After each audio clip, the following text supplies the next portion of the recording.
Aaminin ko sa iyo yung totoo. Until kahapon, medyo hindi ko malaman kung ano yung numero. But after we voted for the sufficiency in substance kahapon, with a vote of 54, medyo promising at maganda yung numero, kaya medyo optimistic po talaga tayo dyan.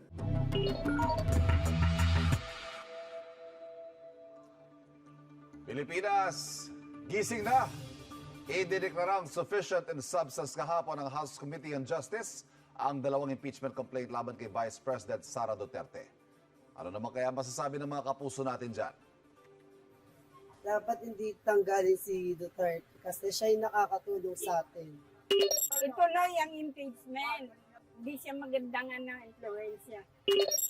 Tanggalin na lang kasi lalong gumugulo. Maraming tayong magagaling dyan eh. Yun na lang ipo.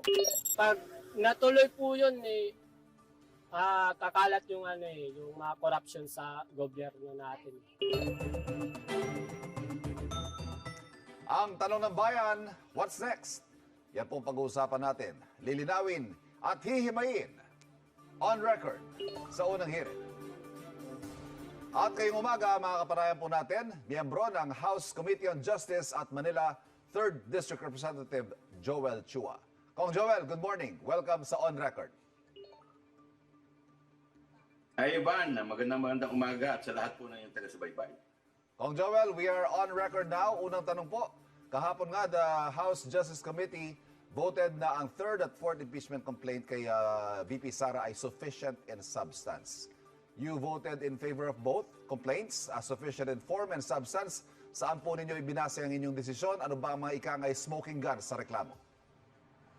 Well, unang-una, kung titingnan po natin, ito pong reklamong to ay hindi naman po bago. Ito po ay nagbase rin dun sa nakaraang impeachment complaint na isinumite ng House sa Senado. Kaya lang ito ay nadeklara ng Korte Suprema na unconstitutional. With respect dun sa substance ng nasabing impeachment complaint, hindi naman po dineklara ng Korte Suprema na yung substance ay may na. Aha. Ito po yung nadeklara na unconstitutional due to sheer technicality or procedure. Alright. Pero linawin din po natin kung para lang sa kaalaman ng mga kababayan natin. Ang sufficiency in substance, hindi pa rin naman po ibig sabihin na guilty na si VP Sara. Ito hoy, may sapat lang na basihan na umusad ang proseso. Tama po kayo dyan. At dito po, bibigyan ng pagkakataon ng ating Vice President, ang respondent, ng 10 araw para sumagot, mag-file ng kanyang answer. Kong, konting discussion lang doon sa nangyari kahapon. No? During the deliberations, may interesting point na pinalutang yung may jurisdiction daw ba ang House of Representatives Committee on Justice sa violations ni VP Sara Di Umano in her capacity as Education Secretary. Where do you stand on this issue? Maliwanag ang ating saligang batas. Ang saligang batas, binibigyan siya ng bilang Vice President, siya po ay binibigyan ng kabinete. So ibig sabihin, kaya po siya naging kabinete, ito ay kanyang concurrent position. At doon ating saligang batas, siya lang ang namumukod-tangi na cabinet secretary na hindi na kailangan dumaan sa kahit na anong kumpirmasyon ng commission on appointment. Pakto, bilang cabinet secretary po o secretary ng DepEd, hindi po siya tumatanggap ng kahit na anong sweldo o emolument. So ibig sabihin, ito pong posisyon ay kaakibat lamang ng kanyang posisyon bilang Vice President. Aha. Ito, kunan ko kayo ng reaksyon kong. As expected, itong si Representative Paulo Duterte, may sinabi siya na ginagamit daw ang impeachment case sa politika. Ito, he had quite a number of things to say. Tulad na lamang na masyado rin daw itong minamadali, gayong ang dami pang issue na hindi nare-resolba at nagbabala rin siya. Sa 54 na kongresista na bumoto na ang political power daw ay temporary. At sabi pa niya, you may have the number today but history has a way of judging those who abuse their authority. Reaksyon ninyo dito? Well, unang-una, hindi naman po kami ang complainant dito. Kami po ay ginagawa lamang namin ang aming constitutional duty bilang miyembro ng Committee on Justice. Kung maalala po ninyo, mga complainant dito, mga civil society, mga religious sector, na wala naman po kami kinalaman. Papasok lamang po ang Congress dahil kailangan po ng endorsement. So, ito po in fact, ito nga pong dinaan natin dito ngayon ay mas maganda dahil dito po mas magiging malinaw ang due process na sinasabi. Mhm.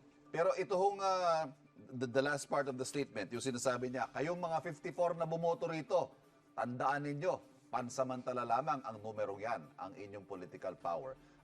Anong basa niyo dito, Kong? Para bang, well, it's a warning, obviously, pero warning ba ito sa kung sakaling maging Pangulo si VP Sara, may kalalagyan kayo? Parang ganun ba yung tono? Alam po ninyo yung warning, yung mga pananakot matagal na pong ginagawa yan. In fact, pati po mga fabricated stories ay ginagawa rin po nila. At ito naman inaasahan din po natin. Pero ganoon naman po talaga sa pagpapatupad ng ating tungkulin, kailangan medyo tibayan natin ang ating sarili. Okay.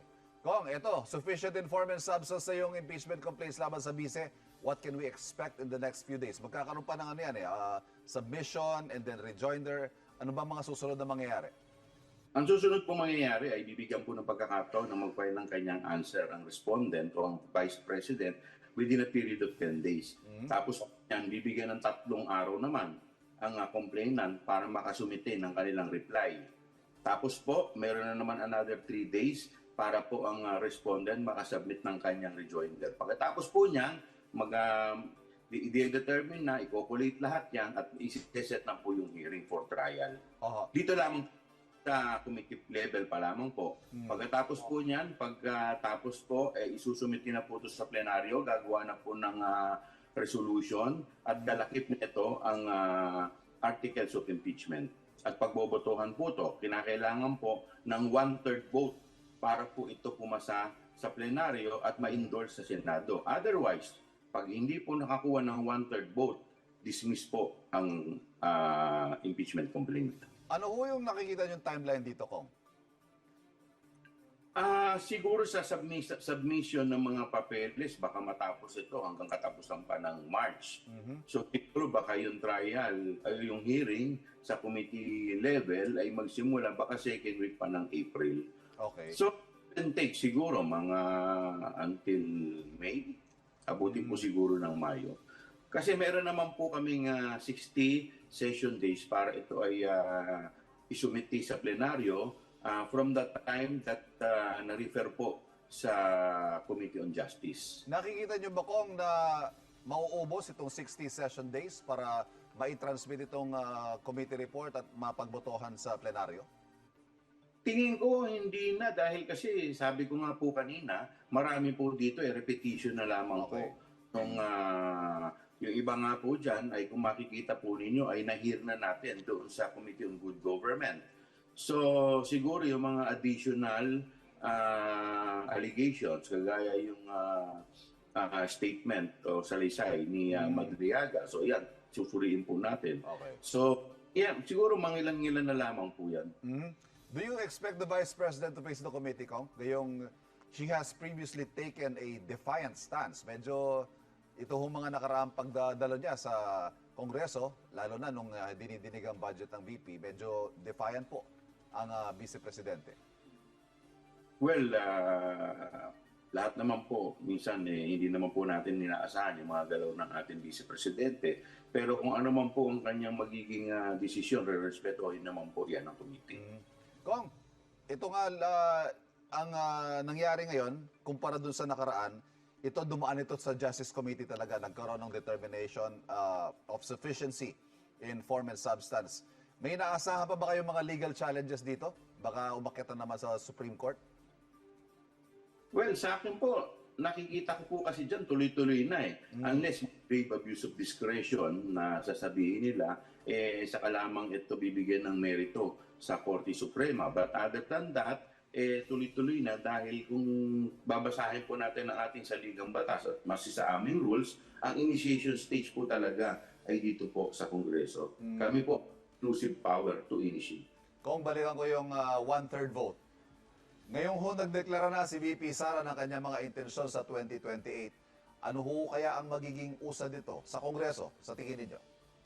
Aminin ko sa inyo yung totoo. Until kahapon, medyo hindi ko malaman kung ano yung numero. But after we voted for the sufficiency in substance kahapon, with a vote of 54, medyo promising at maganda yung numero, kaya medyo optimistic po talaga tayo dyan. Pero yan po ay sa komite. Sa plenaryo kaya, gayon din ang magiging... Kasi we are dealing with a different set of congressmen. Yung humawak nung last impeachment complaint na dumaan sa express lane ni Kanga at ngayon na dumaan sa committee level muna.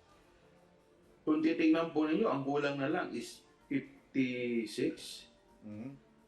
O 51 na lang ang kulang para makabuo po ng 105. Okay. Kung 300, more than 300 congressmen na mabobotohan. Mm. So, tingnan ko naman, kung yung 1/3 lamang, aabot naman po. Ano ho ba yung usap-usapan dyan sa among your ranks? Well, hindi mo maaalis na marami po dyan na nakatingin po talaga sa 2028. Lalong-lalo na yung mga nandoon sa lugar na sa Mindanao.